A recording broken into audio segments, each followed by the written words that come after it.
Dear participants, hi. Welcome to the 38th Science and Society meeting, which is organized by İstanbul Ticaret University.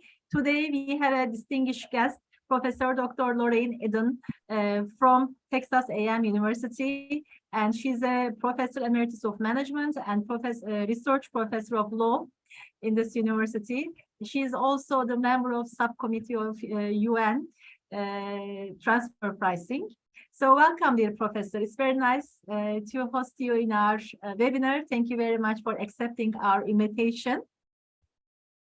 Thank you very much for inviting me. I am delighted to be here. And our Vice Rector is going to make the opening speech. Thank you very much, Ömer Hocam. Buyurun. Thank you so much. I am the Vice Rector of this university. It's a very great pleasure for me to participate in that important event, and thanks to the organizers. Dear colleagues, dear students, ladies and gentlemen, distinguished Professor Lorraine Eden'ı from Texas A&M University. It is my great pleasure to welcome you to the Science and Society meetings organized by İstanbul Ticaret University. It is very pleasing for all of us that the Science and Society meetings, which started 3 years ago, have reached its 38th program. On behalf of our university, I would like to express my feelings of more than thanks and appreciation to Professor Dr. Lorraine Eden'ı, who kindly accepted our invitation and honoring us by participating in this important event. I would also like to express my feelings of thanks and appreciation to Professor Tuğba Karabulut, who has organized these important events for 3 years. Science and Society meetings aim to inform the public on crucial academic and social issues. The programs that have been realized so far are found in a playlist on the YouTube account of our university. Anyone who is interested in these events can download and watch all of them. Professor Eden'ı will tell us today about multinational enterprises and ethics of transfer pricing. The title of her speech seems to be very interesting and also very attractive. Tax me if you can. Multinational and the ethics of transfer pricing. The transfer pricing is about the process by which the domestic businesses and multinational enterprises set prices for their intra-group transactions. Transfer pricing is controversial because multinational enterprises can use it to arbitrage differences in government regulations and shift profits across national borders, as far as I know.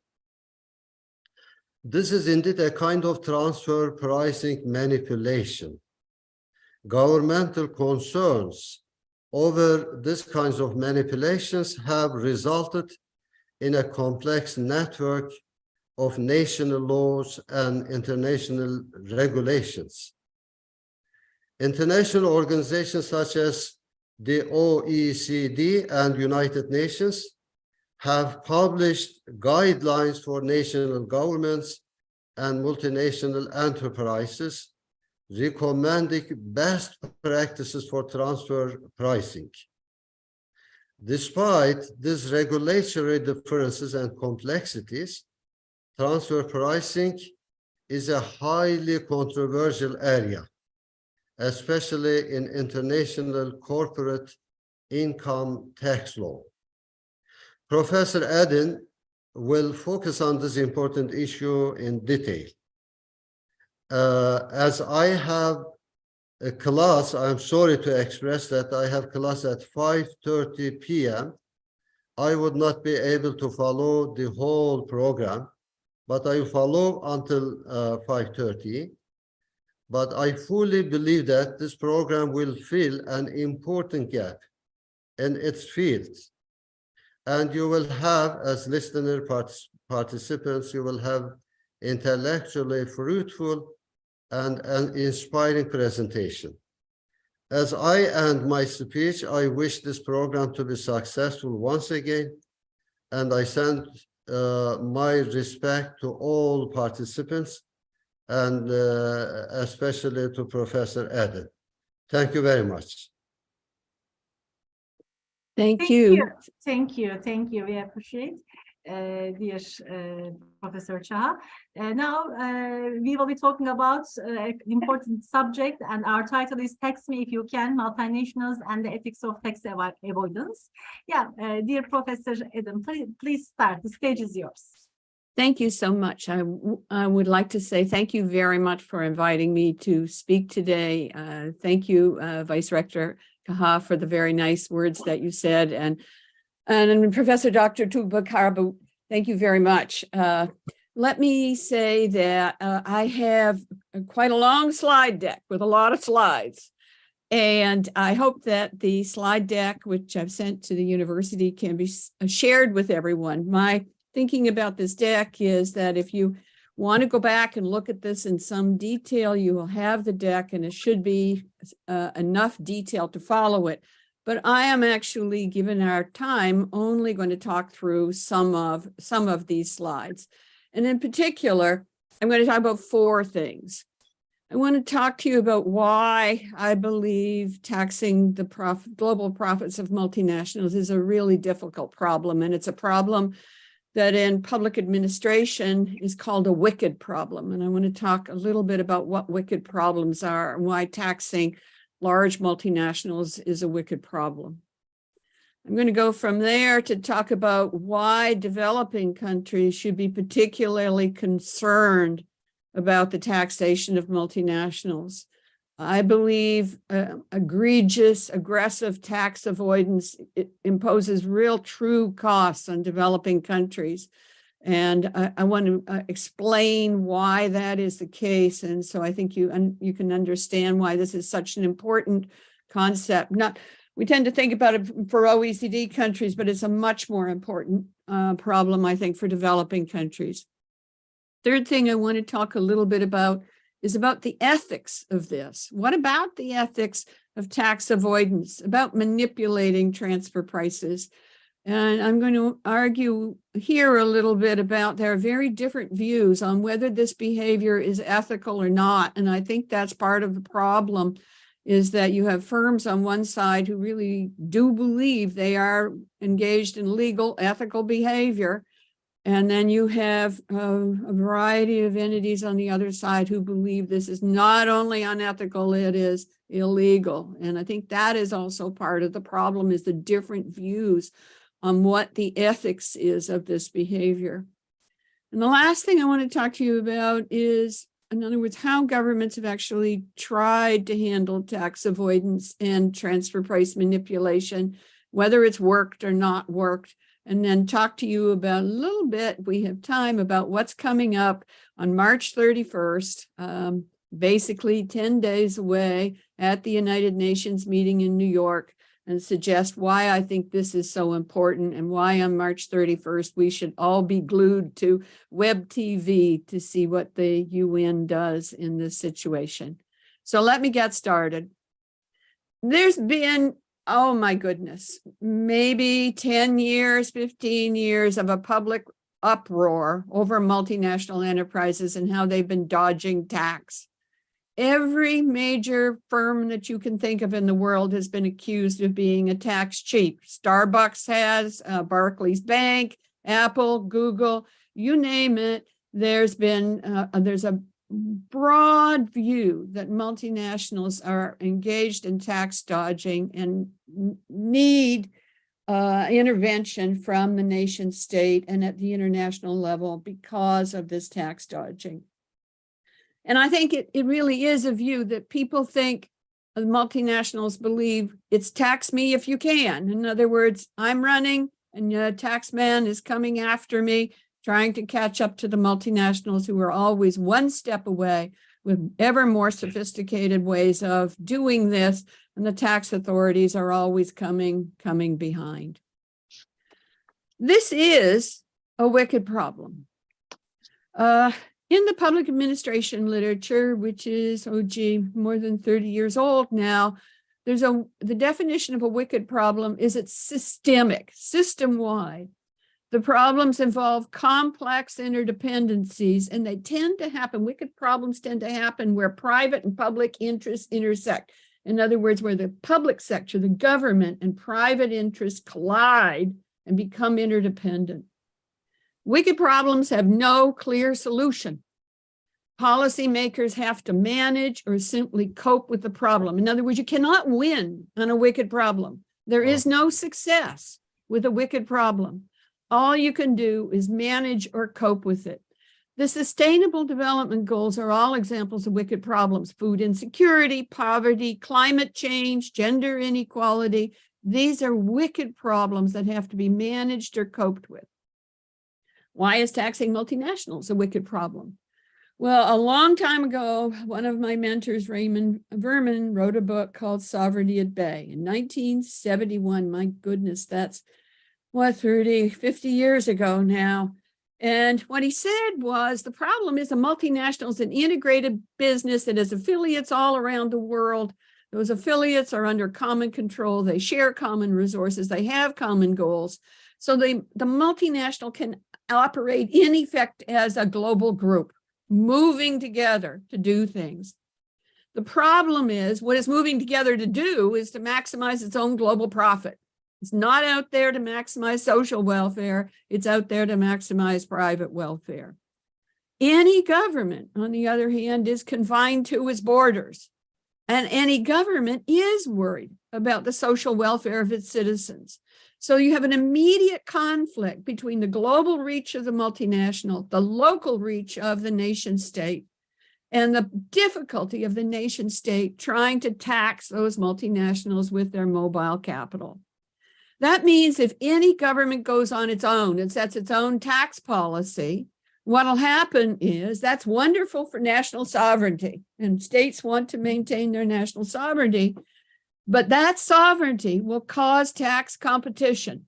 And that tax competition, in theory, could lead to double taxation, which has been a long-run concern here at the international level. But in practice, what tax competition has led to is under taxation of multinational profits. What we need, therefore, is more international tax cooperation, and that's what I want to talk to you about, is that kind of international cooperation. Now, why do we care?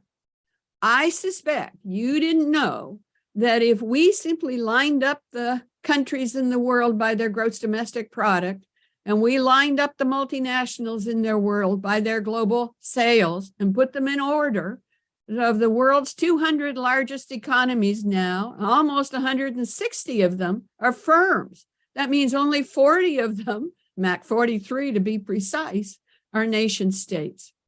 Of that top 100, 69 are corporations, 21 are countries. The largest multinationals in the world are behemoths. They are global giants. They are bigger than nation states. Walmart, Apple, and Shell are bigger in terms of their annual sales than the gross domestic product of Belgium, Sweden, or Russia. That's unbelievable to me. And these numbers, if you compare them with 10 years earlier, the share of multinationals on this list has gone up. There are now more multinationals in the top 100 and in the top 200 than there were 10 years ago. In addition, about a third of their trade, let me say this, a third of world trade is trade that is conducted within multinational enterprises, which involves what I have called and others have called transfer pricing. So how should we tax them, these global behemoths? And what are we doing now to tax these multinationals? And here I need to introduce a second theoretical concept for you. My first concept was that of wicked problems. The second one I want to talk about comes from the public finance literature by international relations scholars. And that's a literature going back to the early 1980s. So that too is a 40-year-old literature now on international regimes. International regimes are set up by governments as governance structures to manage cross-border interdependencies across countries. They try to encourage international cooperation. They want to reduce the costs of coordinating and the transactions costs involved in managing these interdependencies at the global level. Examples include the international trade regime with the GATT and the World Trade Organization, the international debt regime centered around the World Bank, the international finance regime centered around the International Monetary Fund. So I am going to argue with you that I believe there's also an international tax regime, and the major actor in that international regime, pretty much since the beginning, has been the OECD, and it has led the way in terms of setting up this regime. A regime actually has components, according to political scientists: principles, norms, rules, and procedures. Principles are broad beliefs of fact or causation. I think of them as equity, equality, neutrality. Norms are what are the standards of behavior that are expected by members who belong to a regime. That's the prescribed and proscribed standards of behavior for the members of the regime. Rules are the actual determination of what you need to do to meet those norms and standards. They're very specific lists of how one goes about actually meeting those. And last are the procedures for making and implementing these. So let's talk about the international tax regime. The purpose of this regime is to prevent double taxation or under taxation of multinational profits. I've talked about the principles. I want to talk about the norms a little bit here, but and I'll do that on the next slide. The rules are a whole long series of rules that actually implement the regimes, and then there are a variety of taxation procedures that handle disputes. In particular, double tax treaties have been the major one here. Let me talk to you about the key norms behind the regime. First of all, the multinational group is made up of a parent and its subsidiaries, its branches and its subsidiaries. Every subsidiary is considered to be a separate entity for tax purposes, and it reports separately. So if an American multinational, for example, has a subsidiary in Istanbul, that Istanbul subsidiary is a separate legal entity, and it reports to the Turkish government separate from what happens in the United States. In effect, every subsidiary stands on its own as a legal entity and reports on its own to its local tax authority. There are rules called the residence and source rules as to how different types of income are allocated between the home country where the parent firm resides and the host country where the subsidiaries and branches are located. Various types of income are allocated to different ones of these between the source and residence principles. Let me talk from the source country. So this would be the host country to multinationals. I'm a Canadian by birth, next door to the United States. Canada, since the beginning, has been flooded with foreign direct investment from the US. And so Canada historically has been a host country to foreign multinationals. So has Turkey. So let's talk from the Canadian and the Turkish perspective. What happens here is our local governments can tax all the firms within the borders, whether they're Turkish firms, so they're domestic firms, or they're foreign firms like European and EU firms and American firms that are located in Turkey. The host government gets the right to tax up to what we call the water's edge, which means the borders of the country. Can't tax outside. It's only supposed to tax inside the borders. And it can only tax entities that have what we call nexus. That means they're sufficiently attached economically that you can say, you are a permanent resident, you're part of this country, and therefore we have the right to tax you. Now, let me just segue for a second and say, in the digital economy, when we have the Netflix and we have the Amazons and we have the Apples, the big problem with them is that they are digital. They're not brick and mortar. They don't have large buildings and plant and equipment like a manufacturing firm does. So it's very hard to prove that they have nexus. And if they don't have nexus, then that host country does not have the right to tax them. And that has been a huge problem since about the year 2000, when the first really large digital multinationals like Apple and Amazon and Facebook and Google were created. Now, let me switch now from talking about what happens in the host country, the source country where the foreign direct investment occurs, like Canada and in Turkey, to talk about where the parent is in the United States, shall we say, for example, or the UK. Where that parent is, that country's government can choose whether to tax the worldwide activities of a multinational or just the ones at home. Historically, all governments, most governments, taxed on a worldwide basis. That means they taxed not only the parent's profits, but they reached out and they taxed all the profits of all the subsidiaries around the world.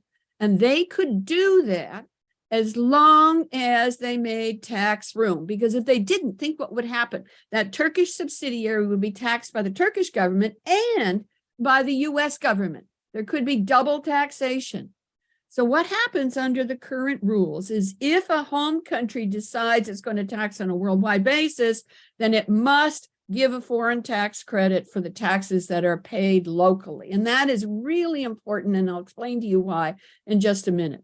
Now, I think of these as the upper tier rules. They're the rules that sort of say, okay, this source of income goes here and that source of income goes there. And here's who gets the right to tax that kind of income. And here's how we coordinate so as to avoid double tax. All right. But multinationals can affect that through their price transfer pricing behavior, because so much moves within the multinational group. Parts are sold downstream to be assembled into something, or a multinational makes makes the same thing in two different locations, and it needs more in one place, so it ships it across the country. You have a brand name and you want to license an entity to use that brand name, or you have a multinational specialized in services and it provides services not only at home, it provides those services in Australia, shall we say. And so now we've got cross-border transfers. So you have cross-border transfers of goods, of services, of intangible assets, and now of digital transactions. And those have to be priced, because if you don't, then that allows a multinational to arbitrage differences in tax rates across country and put the profits where the tax rates are the lowest. That's the last norm in the international tax regime, which is called the arm's length standard or arm's length principle. And it says transfer prices must be priced the way that independent parties would have priced them under the same set of facts and circumstances, right? This is what we call the arm's length price. Now, how can tax norms generate tax avoidance and tax evasion? Well, it turns out that most home countries now don't tax on a worldwide basis. They started about 20 to 30 years ago, moving to what we call a territorial system, which means they do not tax foreign source income. They exempt foreign profits from tax. As a result, the effective rate is the source rate. So now if I have an American multinational and it has subsidiaries in Mexico and Canada and Turkey, then what happens is the American multinational in the United States is only taxed on the profits earned in the United States. The profits earned in Canada are taxed in Canada. The profits in Mexico are in Mexico. The profits in Turkey are taxed in Turkey. In other words, every subsidiary is taxed locally, and there is no overall harmonization of that tax by having the right, having the responsibility to pay taxes back in the home country. Different rates now exist in different source countries. That leads to tax competition. Countries want foreign direct investment, they want jobs, and the best way to get those may be to lower tax rates or offer tax preferences like tax holidays.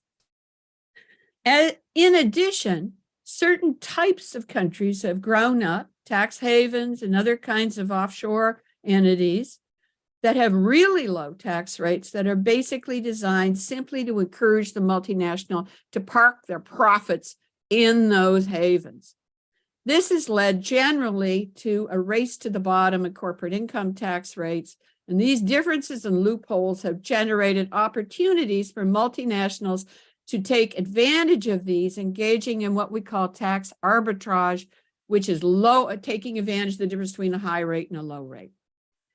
Here is just a very simple picture. This is starting from 1891, right? That's more than 130 years ago now. The number of countries who taxed on a worldwide basis was almost 40 countries. And now even the United States now basically tax on a territorial basis.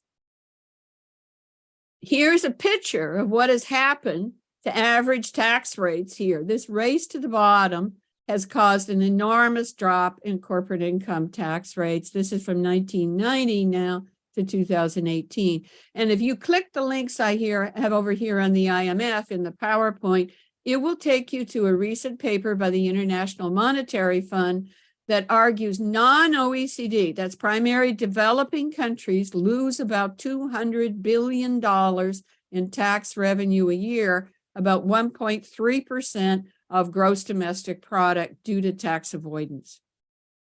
Where do those profits go? Well, not surprisingly, they've been shifted primarily to tax havens. And the question is the rise in global profit shifting related to the shift to territorial tax systems? And I think so. UNCTAD's World Investment Report in 2015 looked at this and discovered that 30% of foreign direct investment now was being routed through offshore hubs. Offshore hubs are tax havens and special purpose entities like letterbox entities that are set up to attract money in. So about 30% of FDI now is shuffling through into and out of tax havens. This is a little picture of US multinationals and where most of their profits are booked. So bottom line is what I want to say to you is the shift from worldwide taxation to territorial has really caused a race to the bottom in corporate income tax rates and a lot of tax competition. And in particular, it's been fueled by particular countries that are not abiding by the, or they are not abiding by the norms, rules, and procedures of the international tax regime. In regime theory, these kinds of governments are referred to as renegade states. In other words, they don't adhere to the practices of the regime. Tax havens have very low rates, secrecy laws, they promote themselves as tax havens. And in many of these countries, engagement in money laundering and tax evasion is not illegal. So there are a broad variety of tax havens. And if you're interested in this, I've done some work with Robert Kuderly at the University of Minnesota. He's in the law school at University of Minnesota, categorizing different kinds of tax havens and thinking about them. In that work, this is a picture out of one of my papers with Bob Kuderly, where we argue that tax havens are renegade states and maybe inside or outside the regime. And in particular, what we demonstrate is colonialism has fostered much of this, that if you look at the countries that have double tax treaties and are linked with tax haven countries, as it turns out, the number one country on the list is the United Kingdom. All right, and here I'm showing you this. Many of the OECD, many of the important tax havens in the world are members of the OECD. You can see this on this list here. Ireland still shows at the top of the list on here. Switzerland, you can see the Netherlands, Luxembourg, Belgium on this. And the most important in terms of facilitating this is the United Kingdom. The blue line shows you the UK, and the score that it has on the corporate tax haven index is 1,068. All these pale blue ones are former colonies that are tied to the UK. They're overseas territories, crown dependencies. all right, or British Commonwealth territories. And I, as a Canadian with a British mother, am on this list in terms of being a former member of the British Commonwealth. But it is a problem when you have OECD member countries that are closely tied to a group of tax havens. Now, and I'll come back to this later on. All right, I want to move to the second problem, and let's talk about what this causes. What are the problems of it? Now, here I'm going to show you. I've worked out all the math. I've done all the numbers. I am not going through with them here. We don't have time, and I really think you should sit down and look at the slides, work the numbers through yourself, and make sure you're comfortable. So I am going to go through this section much more quickly. First thing I want to talk to you about is when we think about foreign direct investment, what is the benefit that a host country gets from foreign direct investment? Typically, what we tend to think of it is a flow of inward equity capital. Frankly, that is not the most important thing that a host country gets from foreign direct investment. In a lot of cases, it may go in and actually borrow the money locally. The real advantages that come from inward foreign direct investment are the other things on the list. The inflow of technology, of services, of entrepreneurial and management skills, the things like learning by doing, the spillovers, the economies of scale and scope that come from when you bring in foreign direct investment. And you'll notice what I have is the last thing on the list. The last thing on the list is corporate income tax revenues and withholding taxes, right? The host country, as I've said, has first crack, first right to tax, and the home country is supposed to make tax room. All right, here's the picture. If you had some economics, this will look familiar. It's a demand and supply curve intersecting. And in a closed economy where we do not have any foreign direct investment, we will be at point A, which has the red circle. That means the real rate of return on investment is R0, and the total domestic capital stock, all capital comes domestically, and that is K0. What that means is gross domestic product in this country is this area under the demand curve. So it's 1, 2, 3, 4, 5, and 6. Everything from 1 to 6 is gross domestic product, measures the value of gross domestic product and also gross national product. There's no inward foreign direct investment. The only capital in this country is local. Now let's go open. Let's open up the world. And the real rate of return, because this country has been shut off and closed, the real rate of return in this country is probably quite a bit higher. That means there's going to be an inflow of foreign direct investment from outside. And what that does is it's going to create a larger gross domestic product. GDP now will expand, not from 1 to 6, but to also include 7 and 8, right? But that's the money that's earned within the borders of the country. That's not what the local residents get. What the local residents get are the people who work there, labor, all right, and the local capital. And if you do the math, what happens is GNP, which measures the national income, which is the income going to residents, is ambiguous. The country could gain or lose. It actually gains area 7, this little triangle up here, and it loses area 6. This is called the crowding out effect, where foreign capital crowds out local capital. And my little picture, 7, actually the gain looks smaller than 6. So this country, in terms of gross national products, not necessarily better off.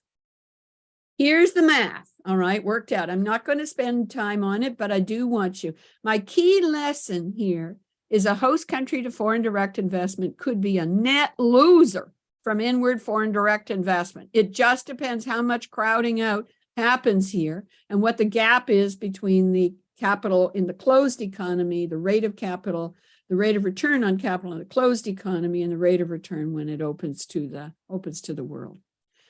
Is there a way to ensure that the host country is better off? And the answer is absolutely.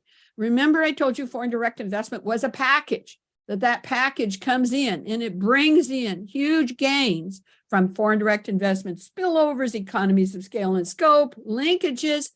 That's the blue box. here. That's an unambiguous gain for the host country from foreign direct investment. Now, not all of that comes free. The multinational charges royalty fees if it brings in technology. If it provides services, it charges for services. So it's entirely possible that using transfer pricing, it could charge more than the blue box is worth. It could charge more than the size of the blue box. So the country ends up worse here as potential. So transfer price manipulation, what is charged for those spillovers and economies of scale and scope and linkages and technology and services and management skills, what the multinational charges for them does influence the benefit that that host country gets from foreign direct investment. Now, here's the second way to improve it, and that's tax that foreign direct investment income. That tax revenue goes to the host country government. The host country government can use it for schools or roads or building airports or infrastructure, things that will make its citizens better off. So tax revenues from taxing inward foreign direct investment provide a real return to that host country from foreign direct investment. And it may be one of the single biggest gains, but it doesn't come without problems either, because as I've talked to you about under a territorial system, if you put on a high tax, your tax rate could be higher than other countries' rates.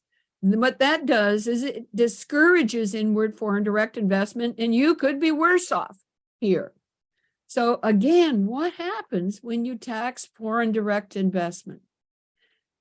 If we had a worldwide tax system where the home rate was higher than the host rate and the home rate credited, the home country credited up to the host country rate, that would act as an umbrella. The home rate acts as an umbrella, and then the host rate, as long as it clusters underneath, no longer discourages inward foreign direct investment. And here's a picture I think shows this. Let's assume the home rate is the United States, and the home rate of tax is 30%. And the host countries are Canada, Mexico, and Turkey. Suppose the tax rate in Canada is 20%, the tax rate in Mexico is 10. There's another country at 25, and let's suppose the tax rate in Turkey is 35. So it's actually higher than the US rate. Under worldwide taxation, the US would credit all source country rates up to 30%, but not above. So the Turkish rate would get credited up to 30 and 5% would be left over. But as I've showed you, most countries now do territorial taxation. What that means is you now no longer have an umbrella. And so differences in the rates stand out. Source country B is a 20% rate, and that's what the multinational sees. It sees in country C a rate of 10, and it sees in the country E a rate of 35. If taxes influence the location of foreign direct investment, where's that firm going to go? It's going to go to country C with a 10% rate. And if it does go to country D with a 25% rate, it's going to try to use transfer price manipulation and tax avoidance schemes to shift those profits out of country D and into country C, where the tax rate is lower. So we have a problem where we now have a system where home countries don't tax foreign source income. And as a result of that, what happens is there are clear differences in tax rates, and that has encouraged a race to the bottom. Is this okay? Do we think this is okay? Yes or no? Well, that depends upon the ethics of tax avoidance, and that's what I want to talk to you about next. What do we think about the ethics of this? And here I have to come back to you and talk about what we talk about as tax planning. In the accounting department, there was a course called Corporate Tax Strategy at Texas A&M. And what it taught was strategy, where taxes were one of the strategies. Tax planning is the umbrella for all the various types of tax strategies that a firm could implement here. Now, the very first planning strategy could be to simply pay the maximum tax possible, but I don't think any of us here listening to this talk believe that is likely to be the case. Most multinationals want to maximize, their goal is to maximize their global profits after tax. And so tax is perceived as a cost. So tax planning involves shifting one's income in a way to reduce the tax burden. How do you do that? You convert income from one type to another. You could shift income over time. You could shift it from one jurisdiction to another. Let me talk to you about three types of tax planning. The first is tax avoidance. The simple definition of tax avoidance is it's legitimate tax planning. It's tax planning that stays within the constraints of tax law. It's typically not illegal. If there are loopholes in the tax system, the multinational firm or any firm will take advantage of those loopholes to reduce its tax. And this principle goes all the way back to the 1930s, 90 years ago, when Judge Learned Hand said anyone can arrange their affairs such that their taxes are as low as possible. You don't even have a patriotic duty to pay extra. What you do is tax planning is therefore legal and ethical here. A simple example using transfer pricing. If I have a high tax location and a low tax location, what the multinational will do is try to shift profits, which are the difference between revenue and cost. It'll shift the profits into the low tax location. How does it do that? Well, it wants to shift the revenues into the low tax location. It wants to shift the costs into the high tax location. If I can move the profits to the low tax location, I end up with more net profit after tax. Okay, let me talk to you about what tax fraud is. We all know the term fraud, fraudulent behavior. It involves deception, lying, willingness to misrepresent facts, trickery in order to gain an unfair advantage. In fraud, a victim is damaged by the behavior. There's false misrepresentation by the perpetrator. The perpetrator wants to deceive the victim, either by giving false or incomplete information or not telling about the true facts of what's going on. And this can happen for the tax authority. In the United States, tax fraud varies along a range from civil law, which is a lower level offense, to criminal law, which is a much higher level offense. Civil law, you may get a penalty. Maybe you owe $3,000 or something. Criminal law, you will probably go to jail. If you click the web link here, there's a list of examples of tax fraud and the types of frauds and which one. Lastly, we have tax evasion. Tax evasion is willful violation or circumventing of the tax laws. Willful, deliberate underreporting or non-reporting, and it includes false claims here. To establish tax evasion, a tax authority has to prove there was an attempt to evade or defeat the tax. It was willful. The taxpayer did it willfully, and the tax is still owed. What's the difference then across these three types? What's the difference between avoidance and evasion? And I think the simple thing is these first three sort of bullets here. Both activities are motivated by the desire to not pay tax, and both do usually end up in less tax being paid. Tax evasion is illegal. Tax avoidance is often legal. Tax avoidance uses the law. Tax evasion abuses the law. Tax avoidance can fall on the safe side, tax evasion on the wrong side here. Tax evasion abuses, tax avoidance uses. When I mean uses, I mean it takes advantage of the rules, it takes advantage of the loopholes, it takes advantage of differences in tax rates between countries, the tax competition I talked to you about. So multinationals believe that legally arbitraging differences between corporate income tax rate is using the law and therefore legal. Now, that's not necessarily true, as I showed you with my very first slides, first two slides, about how non-governmental organizations and NGOs and the general public thinks about firms not paying taxes. Okay. Let's talk about this from an ethics point of view. And let's think about the social responsibility of business. What does that mean in terms of tax avoidance, tax evasion, and tax fraud? Well, it turns out if you go and look at the literature on ethics of tax avoidance, there are two different perspectives, one called the tax ethics perspective and the second one called the moral ethics perspective. The tax ethics is the view that most multinationals have, most corporations have, most executives have. The moral ethics is the view that typically the government will have or will be had by NGOs or the general public. Right, the bright line test is we're trying to distinguish from where tax planning moves from legal to illegal, from ethical to unethical. What is creative tax planning versus a deliberate attempt to mislead?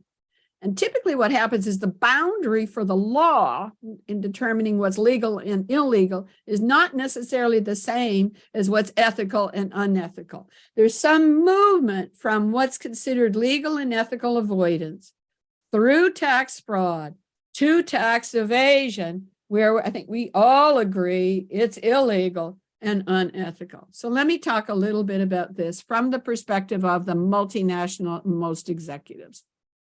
They believe they are under no moral obligation to pay taxes or to pay a fair share of taxes other than what the law says.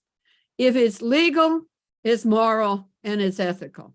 The bright line for legal and ethical are the same, and for illegal and unethical are the same. If it's legal in law, it's also ethical here.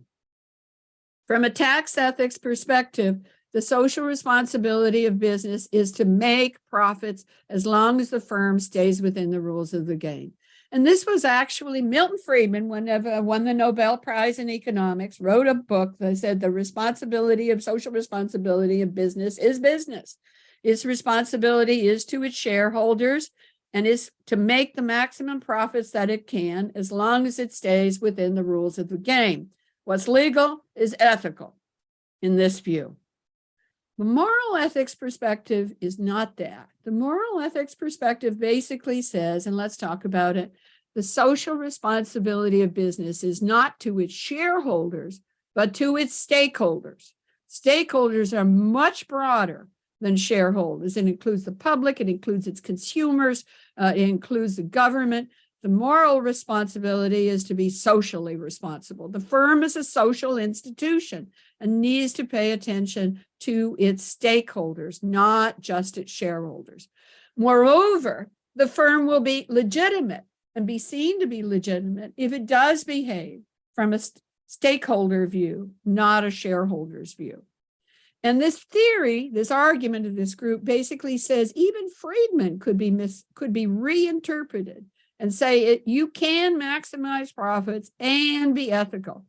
It is okay to be within the law and also do no harm.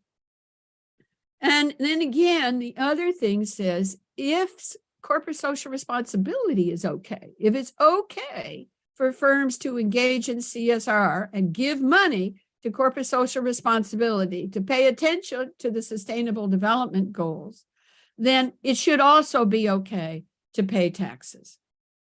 All right, let me flip just a little now and talk about what causes this kind of behavior. And I've written a paper with Murphy Smith that came out in December about the ethics of transfer price manipulation and about tax avoidance. And we use something called the fraud triangle, which has been around for a very long time. The fraud triangle basically argues that the antecedents or causes of illegal behavior are a combination of opportunity, pressure, which is motivation, and rationalization. And I want to talk about these. The literature, let me talk about, first of all, motivation. The motivation for doing something is I have goals I need to achieve. I may have financial pressures. I may be greedy.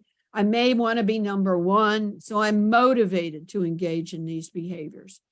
Opportunities is that there, for whatever reason, I have the opportunity to engage in tax avoidance behavior. And as I said, the movement from a worldwide to a territorial system provided those opportunities for multinationals to take advantage of the differences between those tax rates. The third component is rationalization, and the standard rationalization that is used is everybody's doing it. If everybody's doing it, I need to do it too. It's okay. Another one is because I can. If there are gaps, I can take avoid of them. I therefore need to take advantage of them. Now, some of the literature on the tax fraud triangle actually argues that there's a fourth one that matters. And I actually think this fourth one does matter, which is capability. You can learn how better to engage in these opportunities. And the very largest multinationals can afford to buy very sophisticated tax advice. And the very sophisticated tax advisors can provide you with technical knowledge about where those gaps in tax rates are, where those preferences are, and how I could take advantage of them. So in other words, over time, there's even a difference between the very largest and their ability to take advantage of these, because they can hire individuals and develop a capability that enables them to better exploit and take advantage of these opportunities than can small firms and small individuals. So as a result, if I go back to motivation, opportunity, and rationalization, what happens is when those pressures get high, the opportunities get larger, my motivation for doing so goes up, and I can rationalize it because others are doing it. And I may have a better capability because I've invested in a capability of figuring out how to do this better than others. I'm much more likely to engage in highly unethical behaviors. Okay, what have we done here? And let's talk about that, which is my last segment here. Let's talk about tax me if you can. What are national tax authorities doing to deter tax avoidance, tax evasion, tax fraud? I think, as I've told you from the wicked problems literature, individual countries aren't going to be able to fix this. We need tax cooperation. Do we have evidence of tax cooperation, and how successful have those efforts been? Now, historically, the way we engaged in tax cooperation after World War II was a series of double tax treaties, or what we call bilateral tax treaties, and DTTs, double tax treaties. Primarily, they were OECD country to OECD country after the formation of the OECD in the early 1970s. So we had this whole network of bilateral tax treaties, and we had a model tax convention that told you how to set these up that the OECD had developed in the 70s. And then later in 1979, we actually even had transfer pricing guidelines that came from the OECD that told you how to set up transfer prices so they met the arm's length standard. None of this much worked. And there were, as I said, as countries moved from worldwide taxation and they started shifting to territorial system, those gaps got larger, the tax community got bigger, more profits were available to be made, and there was more of a race to the bottom. In 1998, so 2 years before the millennium, the OECD announced a harmful tax competition project. And in 1998, it published a report listing a whole group of harmful tax practices and a whole group of abusive tax havens. I think there were 35 of them that were listed. So countries were actually listed, named and shamed in this report, and said they needed to comply. And the OECD threatened them if they did not sign agreements with the OECD committing to ending these practices. And what happened as a result of this was that most of these 35 countries did sign. But the letters, if you look at the letters they signed, those letters had an out clause. And it was a very deliberate out clause on the part of the tax havens because they realized that no OECD member countries were listed. In other words, the OECD had named and shamed non-OECD countries, but hadn't named and shamed any of their own. And as I've shown you from the beginning, a large number of these countries were actually inside renegades to the international tax regime and part of the problem. So what the tax haven letters, if you look at them, said is we will commit, but only if you go after the harmful tax practices by OECD members, which didn't happen. So this first policy response was a failure. In 2013, the OECD launched what is called the base erosion and profit shifting. I'm sure everybody on this call has heard the term BEPS, base erosion and profit shifting. And it was a second round to go after harmful tax competition and erosion of bases. There were to be a variety, they understood the problems, and the idea was to attack them with a variety of carrots and sticks. And if you take the first BEPS 1 initiatives, 2015, when the action items were originally came out, and you organize the action items, they fall in two categories. One, reducing the loopholes in the international tax regime. And two, providing more information and coordination among tax authorities. I actually think this first round of BEPS action items was pretty successful. It is not finished. There is a multilateral instrument, multilateral tax instrument. It's called the MLI, and the countries are slowly signing onto the MLI, but they're allowed to pick and choose which ones they commit to, and not surprisingly, many of them are committing to as little as possible. So they're signing, but they're not doing a lot of very deep commitments in terms of foregoing the types of behaviors that led to the competition that we're in today.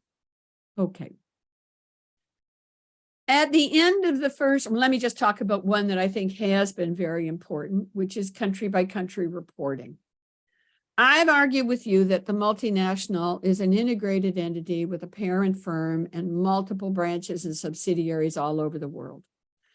Let's talk about the foreign multinationals that are located in Turkey and the Turkish multinationals.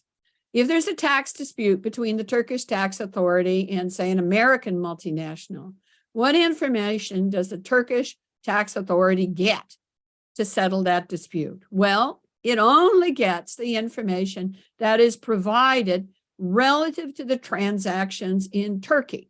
It's like seeing one tentacle of an octopus that has 40 tentacles, shall we see. It only sees the bilateral relationship, the trade flows between the United States and Turkey. It doesn't see any of the rest of the multinational network. So what happened here is BEPS 1 introduced country by country reporting, where there was a top level report where the multinational had to basically show the whole octopus, had to do a picture of the global value chain and of all the entities in the multinational group, and then had to do an actual country level local report saying what was going on in that country.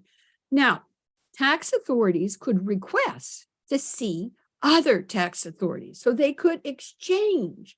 And what's happening now is exchange of these country and country reports, which will make it easier for the Turkish government to tax foreign multinationals in Turkey and also to tax Turkish multinationals that have activities overseas. Getting access to other countries' report is an important part of this process because it means it's much harder to hide. You know, the title of my talks is Tax Me If You Can.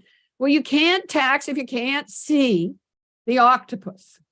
And so the argument is providing more information better enables an individual tax authority to tax those profits.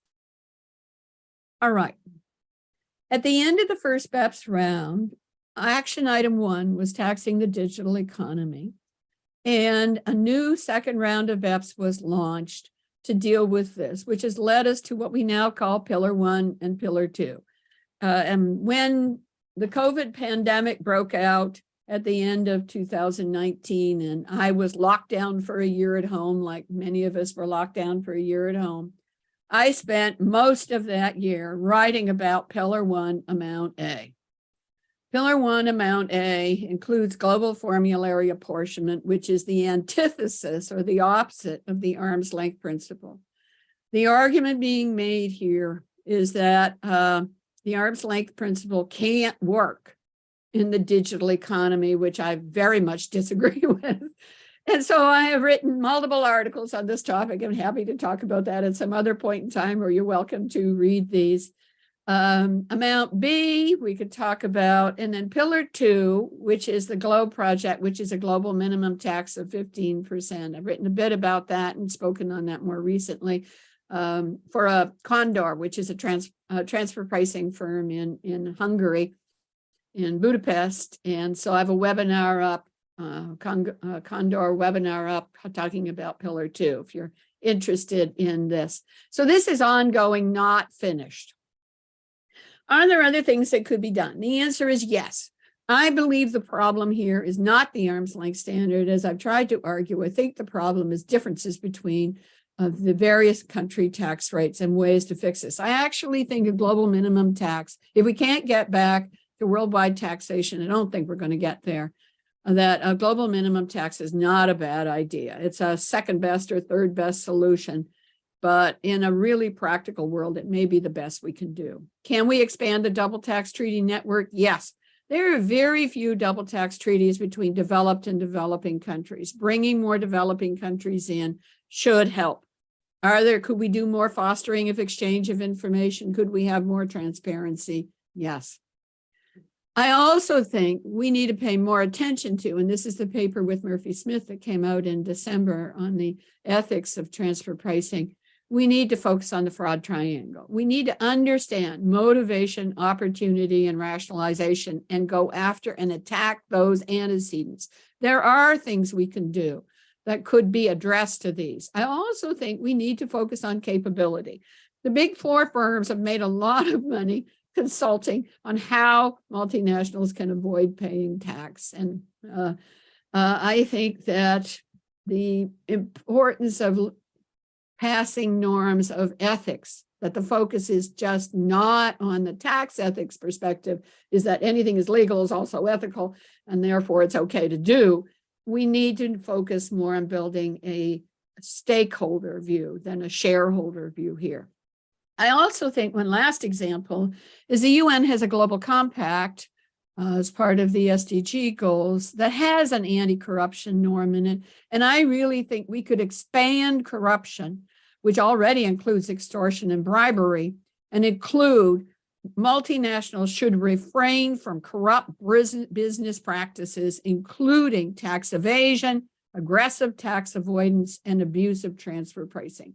Getting this into what we call a hyper norm, getting this into the UN Global Compact would be a help. Where next in taxing multinationals? And this is where I'm going to stop. On Friday, the 17th of March, was the deadline for submission of comments to the United Nations, to the UN Secretary General, about a proposition that is going to be discussed on March 31 in the morning in New York for 3 hours on UN resolution that was introduced by Nigeria and a group of African states and has been supported by most developing countries. And that resolution says the promotion of inclusive and effective international tax cooperation, not at the OECD, at the United Nations. That would bring all countries to the table, to have a voice in thinking about how to have inclusive, that means all UN members, and effective, much more effective than we have now, international tax cooperation. The goals should be to combat illicit financial flows, prevent aggressive tax avoidance and evasion, and improve the fairness, transparency, efficiency, and effectiveness of national tax systems. What's not to like about that? All of these things are things I think that if you take a stakeholder view of social responsibility of business, these are things that we should be defining as unethical and illegal behaviors and doing something about them. I think this is going to be a historic debate at the United Nations. On Friday, I filed a very long report with my own advice on how the UN should be thinking about going forward in this area. what will happen on March 31st, I believe, will be a commitment to a year-long work by the United Nations thinking about how to do something more proactive in this area, other than and on top of and including what the OECD has been doing ever since the OECD was created. Maybe the way to think about this is that we hope to end up with an international tax regime that has an organization at its center. Most really strong regimes have organizations at their center.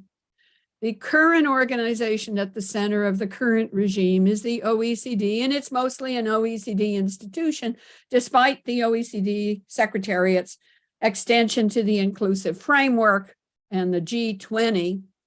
At the end of the day, the OECD is an OECD organization fostering OECD goals. Moving this and developing something at the United Nations. My own thinking is we probably should have done this at the end of World War II.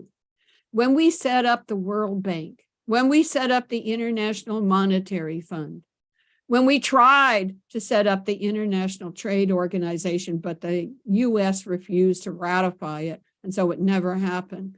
We set up international organizations that were designed to deal with real world wicked problems, the problem of development, the problem of international finance. We have a wicked problem, which is taxing multinationals. And I think we need to deal with it. And I think actually the best forum for dealing this is the one that Secretary General Gutierrez has proposed, of moving and developing something more formal, whatever it is, at the United Nations. So let me stop sharing my screen here. And let's see, are you still seeing my screen? If you are, then I haven't stopped sharing it. It can stay, it doesn't matter, but we can ask questions. First of all, thank you very much for this nice presentation. I teach international business and I'm also focusing on these topics. So it was very nice to hear these from you as well. And thank you very much for accepting our invitation and participating to our webinar. We are very happy to meet with you. And we would like to ask some questions to you. We have distinguished professors. And Murat Hocam, would you like to ask a question? He's our management professor and he would like to ask a question to you. Yeah, thank you, Professor Lorraine. And it is a great pleasure to join your webinar. And I really appreciate and get a great benefit from your perfect presentation. Thank you. Professor, I would like to learn, there are very, tough developments in the international market last few years because of the climate, because of the digital economy. So one of the example is, for example, ESG structure, and ESG, yes. As you know, environment and social and yes. Governance impact of the business, and it is directly impact of the cost of the capital and getting much more a competitive base working structure. For example, last year 26% of the bond issued with the green bond in European Union countries. So how do you expect this kind of developments affect such a tax structure of the multinational companies? And if you share your opinion, I will very appreciate it. Thank you, Professor Tuba, and thank you, Professor Lorraine. Thank you for this excellent question. I think we live in extraordinarily difficult times. I think the UN Secretary General referred to it a few months ago as a perfect storm. We have the UN trying to move into sustainable development goals, the ESGs, right? They're supposed to be done by 2030. This is now 2023. It's only 7 years away. We have the digital economy, Industry 4.0, where multinationals are busy trying to digitalize in order their value chain, which is very expensive. We have the pandemic, which caused a huge drop for at least a year in GDP created a lot of unemployment. And that has had much harder effects on developing countries where a far fewer percent of the population are vaccinated now than elsewhere. I'm sitting here in the United States. I've had 5 vaccination shots. I mean, it's unconscionable that that isn't true all over the world, that we've all had the opportunity, all have those 5 vaccination shots. I've had COVID. It was mild. I didn't even know I had it. I just tested positive because my husband tested positive and he had it. My point in saying this is right now is a perfect storm trying to achieve the ESGs, global warming, the pandemic. We have banks collapsing out in California in the last week and worried about whether that's going to cause an international financial crisis. How can we move on taxing more multinationals? And I actually do think this can be a problem. Too aggressive taxation can drive out foreign direct investment too, right? And taxes are one thing that affect inward foreign direct investment flows, but not the only thing. That's one reason why I'm in favor of a global minimum tax. And I think 15% is fine. In the perfect storm of the world that we live in today, corporations should be paying at least 15% of their pre-tax profits to the countries where they're located. Imagine what every developing country could do with the firms that are in that country that will not be deterred from leaving because all of those source-based countries get the right to tax at that 15%. And those revenues can be used for schools. They could be used to buy those vaccinations or create those vaccinations that will enable their societies to go from developing into emerging and from emerging into develop. So I agree. I think this is a very hard problem. And that's why I think it's really important that the UN take at least a year to think about how to do this. And I have in my own report to them, encouraged them to think about this taxing multinationals as a wicked problem that can be managed. It can't be solved. And it needs evidence-based policymaking. So it needs really good evidence. I think a lot of the estimates on how much tax avoidance and how much profits are being shifted out of developing countries is very bad math, frankly. And there, in my report, I list the numbers I trust. And so I think I trust the numbers coming from the IMF. I trust the numbers coming from UNCTAD, from the group that produces the World Investment Report, all right, and the Transnational Corporations Journal. I don't trust a lot of the other numbers. So evidence-based policymaking, I think, is going to be very important here. But at the end of the day, it's cooperation that'll fix this, not going it alone.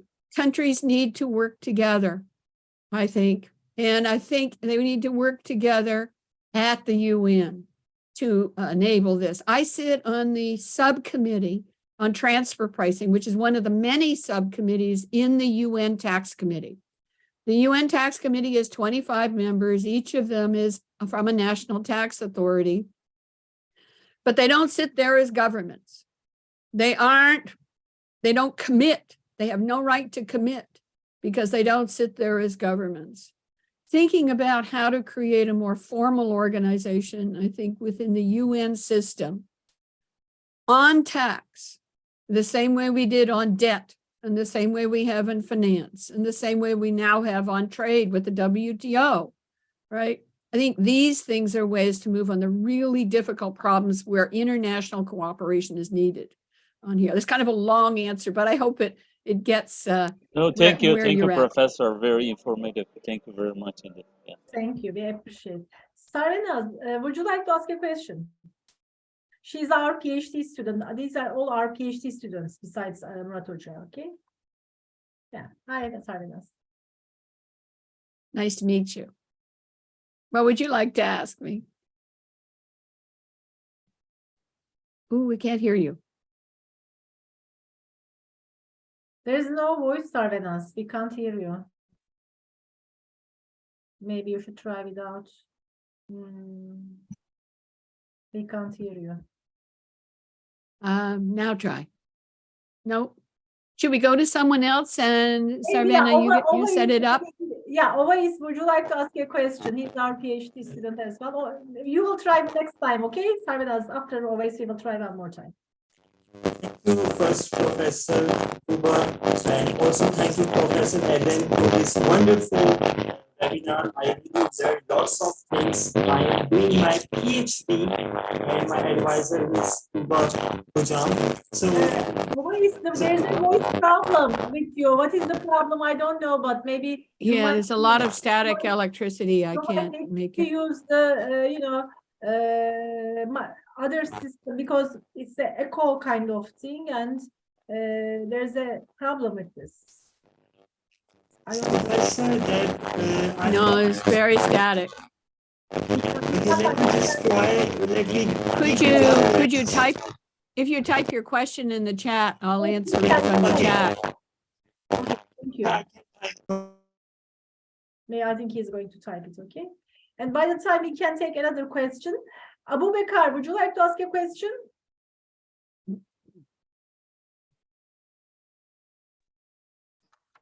He actually wrote his Yes, question. madam. I hope you hear me. Yes, I can very well, we can Abubakar. I hear have the you. same headphones you do. Not on, but I have the same ones. Thank you so very much. My name is Abu Bakar Trawale. I'm a student here in Istanbul Commercial University, studying business administration. First and foremost, I would like to thank you so very much for the informative lecture on the international tax avoidance. Your delivery was very clear and engaging. I learned a lot from your examples you shared. I'm very grateful for the opportunity to have attended your lecture. My question is, in your talk is about the ethic of international tax avoidance. So how these links to the transfer pricing and the ethics of transfer pricing? Thank you. That's a very good question. I think of transfer pricing as one form of potential tax avoidance. There are others, right? So when I was putting the talk together today, I realized that, well, I could just talk very specifically to transfer pricing, but the problem is broader than that, Abu Bakar. In other words, let me give you one of the examples that's in the paper you may remember was about thin capitalization rules. That's about the multinational has a choice between declaring something as debt or equity. Debt is a tax deductible business expense. Equity is not, all right? So the choice between debt and equity is a tax avoidance mechanism, all right? Now, the pricing of the interest rate for that is a transfer pricing issue, okay? So what should be, in other words, if I agree with you that this is debt, I have to set an interest rate on the related party transaction. The avoidance is the choice between debt and equity. So I choose debt because I know it's deductible, not equity. Transfer pricing, the piece of it is the pricing of the interest rate. So transfer pricing is a subset of the problem. And in general, remember what I've talked about, when I think about tax avoidance, I'm really focusing on differences between corporate income tax rates across countries or tax preferences or holidays I could get, right? And I'm going to try to shift things in to take advantage of these. I want to go to low tax countries. I want to take tax preferences. I want tax holidays. And there are a variety of tax avoidance things that are very broad that I can do, one of which is manipulate the transfer price. So I have written a paper called basically saying the arm's length standard is not the problem. And the reason why I say is you hear nowadays, and I have heard for more than 10 years now, people saying the real problem is transfer pricing. I don't think transfer pricing is the problem. The real problem is tax avoidance. One way is through manipulating transfer pricing. If you fix tax avoidance, the big picture issue, there would be no incentive to manipulate the transfer price. So that's why I think BEPS 1, that first round of BEPS rounds, were about, those action items, those 15 action items, all but 3 of them were about general tax avoidance.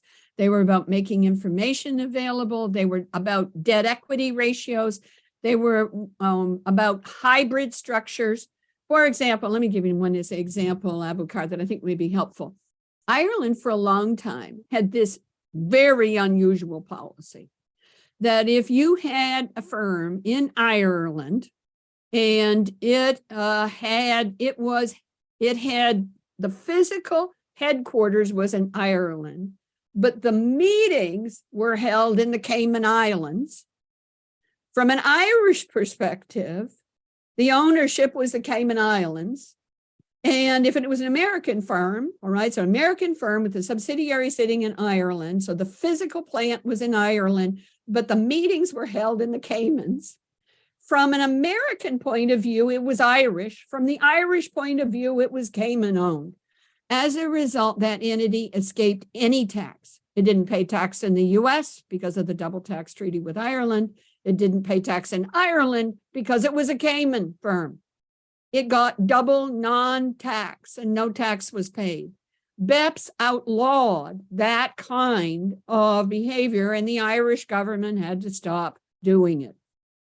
That's not a transfer pricing issue, right? So the first BEPS round, I think, was actually aimed at trying to two things: handle some of the problems at the upper tier level that were causing tax avoidance and tax evasion behaviors, and provide more information and information sharing that enabled governments to better figure out how to tax these firms.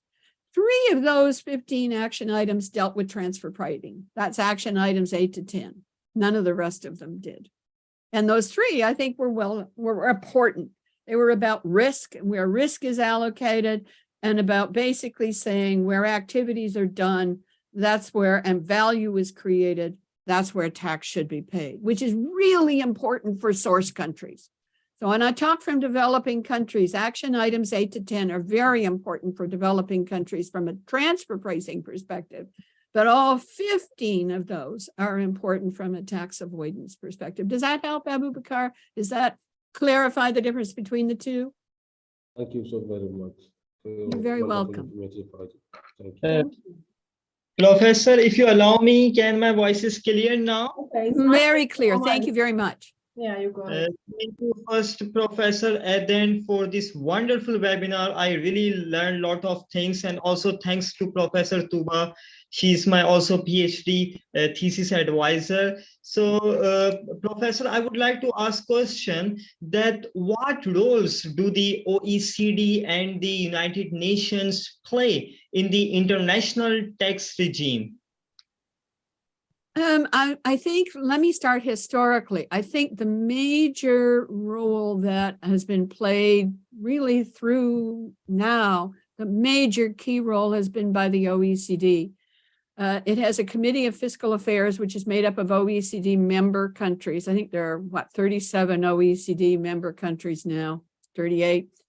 And that group, that committee on fiscal affairs, those governments meet together, and they have been very informative in setting up a model tax convention, which is on which most double tax treaties are based, publishes transfer pricing guidance, and it ran the harmful name and shame project that wasn't successful in 2000, did the BEPS 1 round. Now, in the BEPS 2 round, the OECD is really extended to not just the OECD member countries, but has tried to bring others to the table. It first went to the G20 countries and then added in the inclusive framework, which is up to something like about 140 countries now. The UN actually has done some things too. And again, my paper that I submitted to the UN on Friday details the history of the UN in this area also. It was the League of Nations that really set up the underlying principles of the regime in Geneva. The League of Nations, of course, was the forerunner to the United Nations, and this was set up in 1923.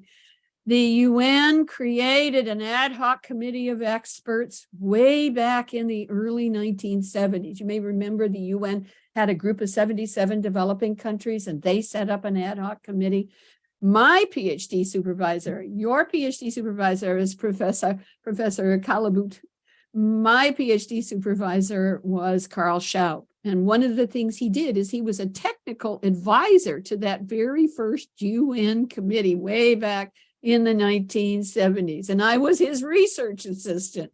When I became a member of the UN subcommittee, I really felt this was like going full circle. My PhD supervisor had been involved at the UN level, and now I had an opportunity to do so also. So I think the UN tax committee has been around a long time, since the 70s, and it too has a model tax treaty for developing countries. It too has a manual specifically for tax authorities in developing countries, and it has a whole variety of committees. It has a digital committee, which is proposed, as you may have seen, 12B, which allows a source-based country to tax outflows that are being paid to automated digital services that are being provided in the country where they don't meet, because they're automated and they're digital, they don't meet the nexus test of permanent establishment, and the country would otherwise not have the right to tax. So I think the UN Tax Committee has been very active in this area, and all of its subcommittees have been, one of which is the one I'm on, which is the transfer pricing one, which is responsible for the transfer pricing manual, was the committee that came up with the proposal for 12B, which is now in the UN manual, and works on areas such as all kinds of different kinds of tax, and transfer pricing is one of the areas. Is that helpful? I hope that I've answered your question. Thanks a lot, Professor. Thank you very much. Sarvinaz, would you like to try again? How is your voice now? Yes, please. Can you hear me now? Oh, Hi. very clear. Yeah, thank you. Hi. Sorry about the technical issue with my voice. Hello, everyone. Good morning, Dr. Eden. Thank you for the very interesting lecture. So I wanted to ask about the global formulary apportionment. I wanted to ask, is this formulary apportionment of the M&E's global profits a better solution to the wicked problem of taxing multinationals, in your opinion? Actually, I don't think it is. My view of the international tax regime is that the tax regime has to deal with three issues: which countries have the jurisdiction or the right to tax, how those sources of income are allocated across those countries, and how related party transactions are valued. So basically, it's a combination of jurisdiction, allocation, and valuation problems. And the underlying principles should be based on equity, should be based on neutrality of the taxes, on transparency, on fairness here. And a component of this, if you set up the overlying tax regime appropriately, is you need transfer pricing rules to set on how to price these products. Global formulary apportionment doesn't do that. Global formulary apportionment says that what you do is you figure out where the income is located and you use a formula to allocate it. Pillar 1, amount A, uses global formulary apportionment. One of the proposals in Pillar 2, Globe, also includes formulary apportionment. And I'm not in favor of it being used there either. It's the under-tax payments rule or the under-tax profits rule or whatever. The UTPR uses formulary apportionment too. Now, we have formulary apportionment inside the US at the state level. We also have formulary apportionment in Canada at the provincial levels. So we have federal systems, two-tier governments. And what happens there is the upper level government enforces some, how shall I call it, jurisdiction, authority, guidance over the top of the lower tier governments, which tends to reduce gaming behavior. I don't see how that can work at the international level. I don't see how you could have a what economists would call a benevolent, omniscient dictator, a benevolent, omniscient dictator at the top. That means there is no gaming by governments or by multinationals, because there still would be differences in rates. So even if you have formulas, the formulas will have components. You can manipulate what's in the components. You can manipulate the rates in the components. And so you're back with tax competition again.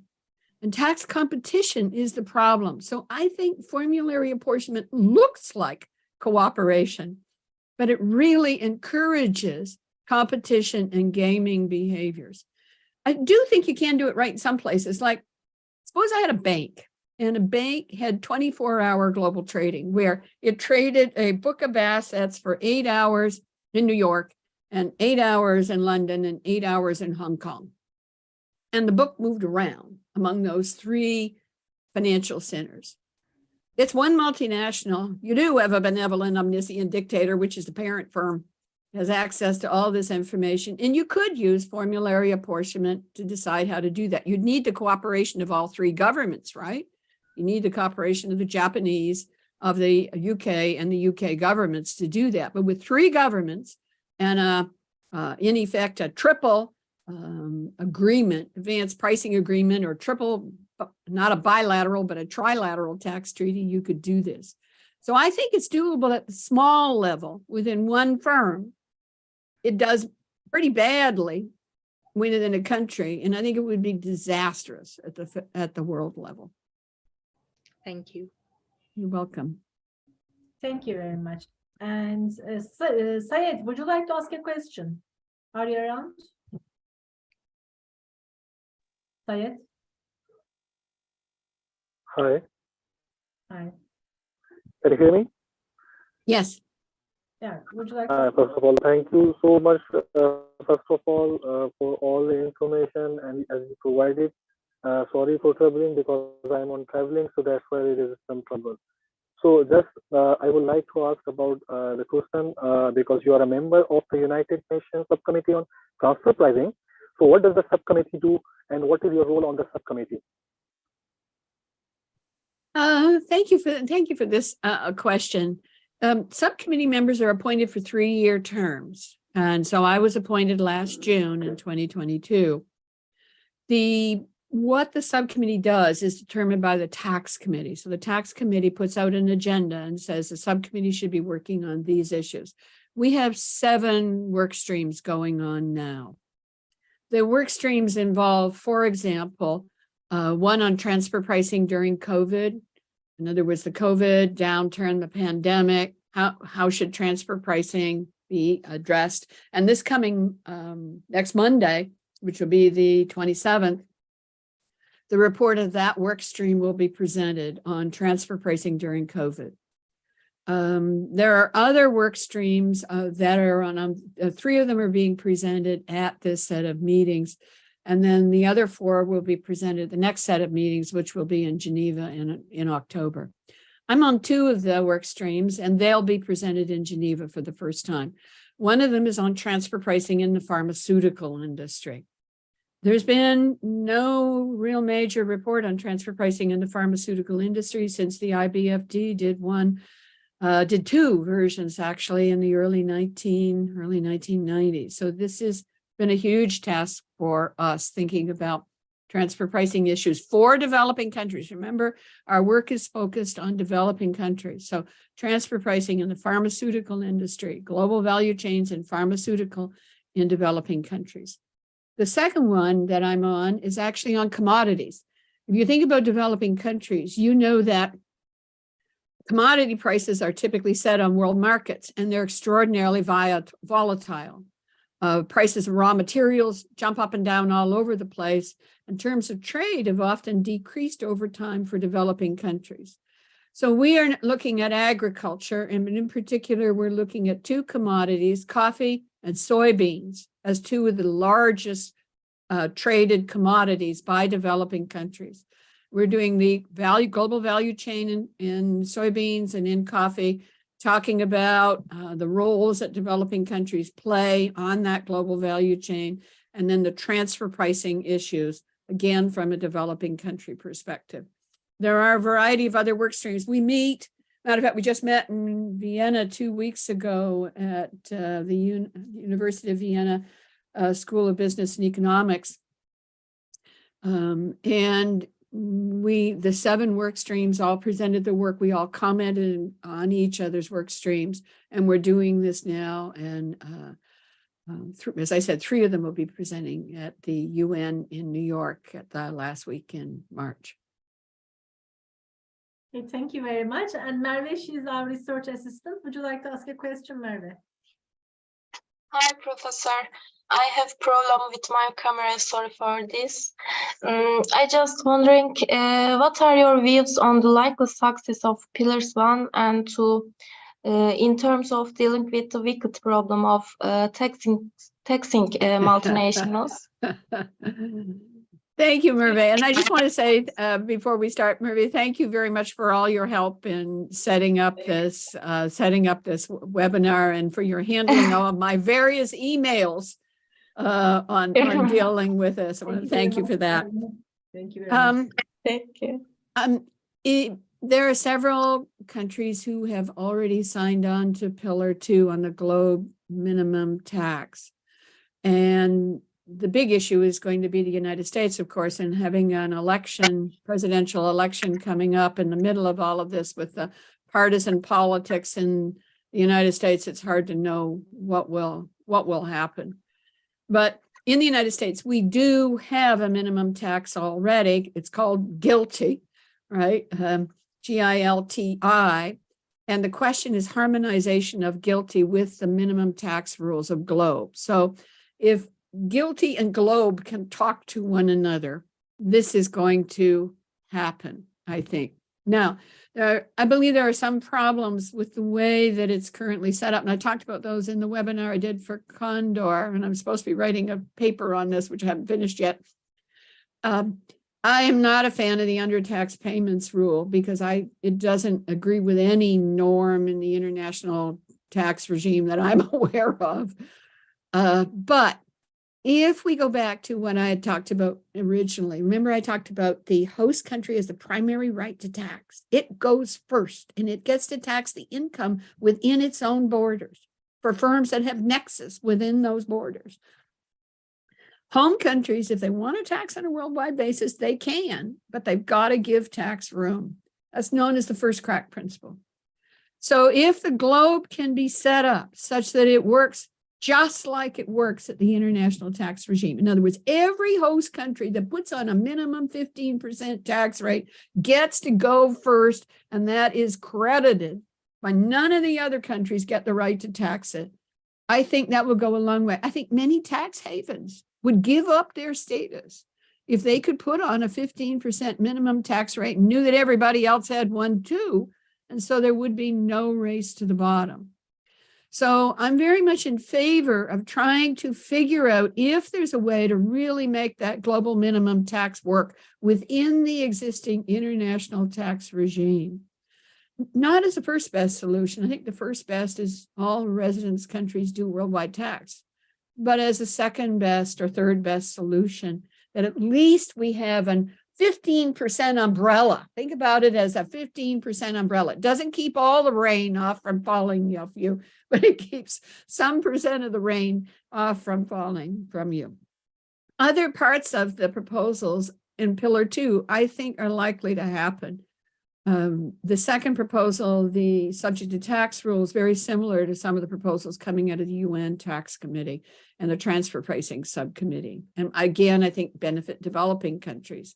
That's a minimum 7% rate on income that's taken out of the country in the form of certain types of payments like dividends and royalties, for example.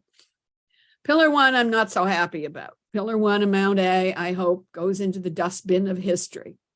I think it violates nexus norms. It defines nexus. In other words, the right to tax based on sales. In other words, imports coming into a country give you sufficient right to levy a corporate income tax. And I know no international transfer pricing regime that has that norm. It has no principle, no norm underlying it whatsoever. And it uses formulary apportionment. Amount B basically says on certain types of marketing and distribution behaviors, if they're routine, you need to pay a minimum or a standard or a safe harbor. They haven't come to an agreement yet on what it is. But I know the problem. Many large market jurisdictions believe that multinationals go in there to sell, and they define the entity as routine and leave no profits there. And so there's no right to tax. And so I think it may be to the benefit both of multinationals and of those market jurisdictions to move on Pillar 1 Amount B. In areas where you have wicked problems, like taxing multinationals, the areas where you've had some movement have been areas where both multinationals and nation states see a benefit. Double tax treaties started because it was a win-win. Both multinationals and national tax authorities saw some benefit coming from a double tax treaty.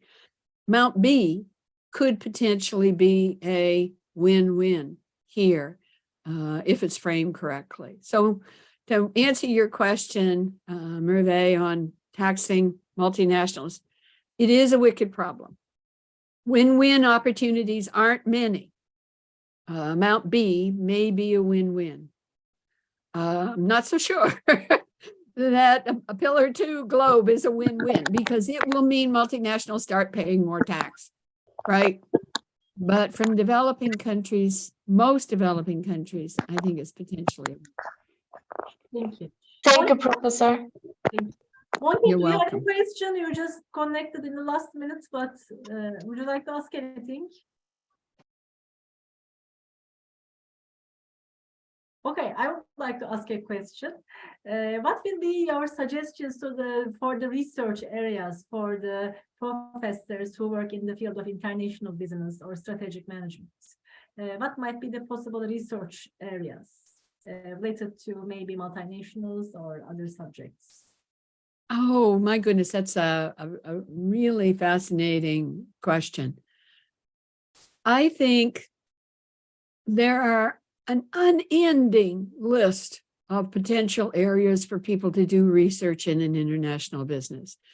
I got interested in transfer pricing from an international business perspective and tax avoidance simply because I could see what was happening in the newspapers, and I could talk to tax authorities and to multinationals.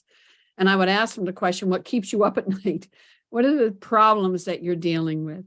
And I think we as international business scholars deal in the real world more than a lot of other disciplines. And therefore, we have the opportunity to talk to firms, and we have the opportunity to talk to tax authorities about the problems and to think about this. Right now, I mean, just think of the things I've talked about today.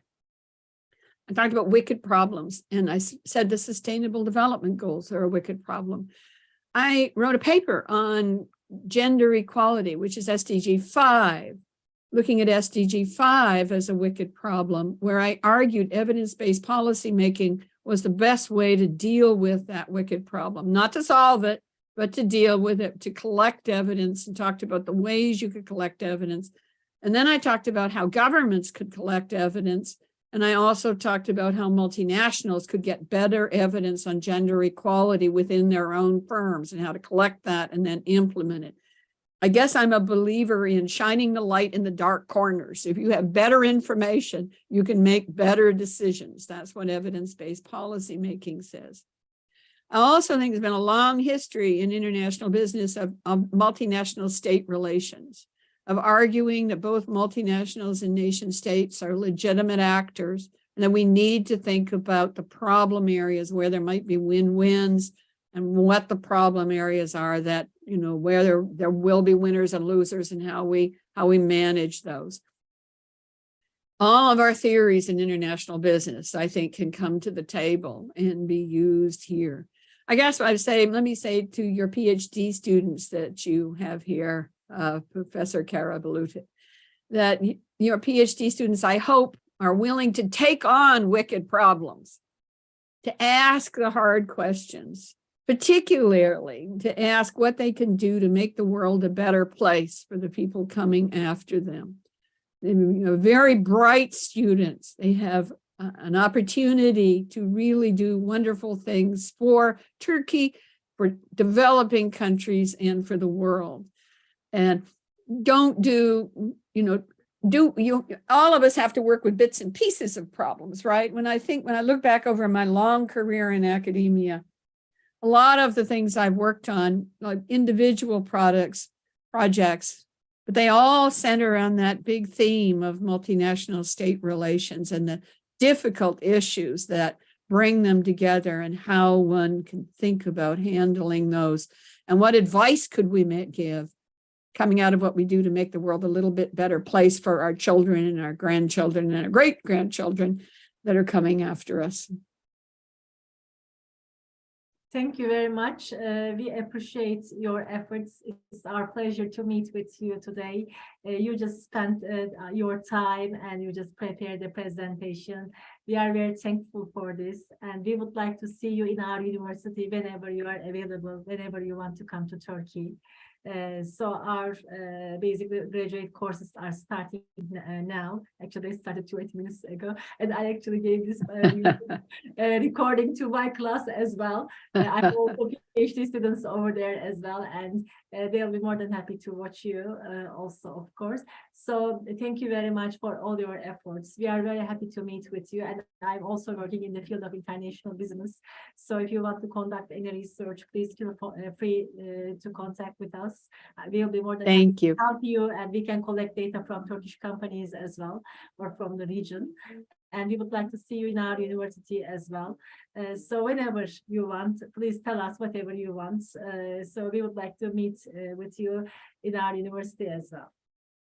Thank you. You're very kind. I've been in Istanbul before. The Academy of International Business meetings were in Istanbul a few years ago. It's a beautiful city, beautiful historic city.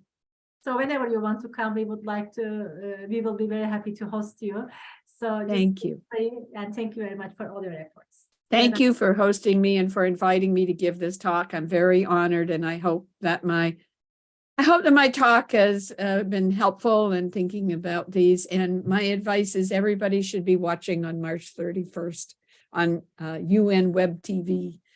And we will watch over the next year and the next few years what happens here. Thank you very much. We would like to see you happy and healthy. Thank you.